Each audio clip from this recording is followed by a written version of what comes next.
En étudiant la composition et la géologie d'Europa à travers sa couche glacée et son milieu marin, la mission cherchera à améliorer notre compréhension du potentiel de vie. L'exploration de ce monde aquatique pourrait en effet fournir des indices précieux dans la recherche de vie extraterrestre. Nous rêvons, nous, les scientifiques, d'une mission comme Europa Clipper depuis plus de 20 ans. Nous travaillons à sa réalisation depuis 10 ans. Il faudra encore 10 ans car Jupiter est très loin avant que nous ayons toutes les connaissances scientifiques nécessaires. C'est donc vraiment un investissement et une quête à très long terme.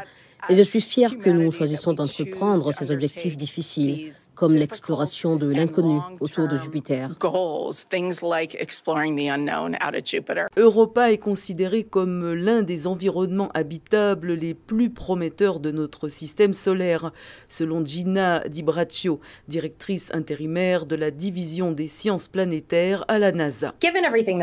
Compte tenu de tout ce que nous avons réellement appris sur les conditions nécessaires à la vie, Clipper va nous dire si Europa possède tous ces ingrédients. Ce que nous apprendrons avec l'habitabilité d'Europa va ouvrir la voie à de futures missions dans notre système solaire où nous pourrons rechercher plus directement la vie. Le vaisseau spatial mesure environ 5 mètres de haut et peut s'étendre à plus de 30 mètres en largeur lorsque sa structure est entièrement déployée. C'est le plus grand vaisseau spatial que la NASA ait construit pour une mission planétaire. Notre mission survole Europa, mais elle est en réalité en orbite autour de Jupiter.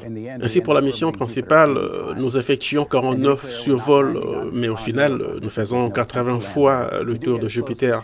Et pour être clair, nous n'atterrissons pas sur Europa. Nous nous approchons jusqu'à 25 km au-dessus de sa surface. Chaque survol couvrira une région différente, ce qui permettra une cartographie quasiment complète d'Europa. Europa Clipper est équipé de panneaux solaires géants afin d'alimenter ses systèmes dans une zone 5 fois plus éloignée du Soleil que la Terre. Une œuvre de la poétesse Ada Limon sera à bord du vaisseau. J'ai reçu un email de la bibliothèque du Congrès qui me demandait si je serais intéressée par une réunion avec la NASA. Nous nous sommes assis ici à la bibliothèque et j'ai tout appris sur l'Europa Clipper et cette lune de Jupiter. À la fin, ils m'ont demandé si je serais intéressée par l'écriture d'un poème qui voyagerait jusqu'à l'Europa.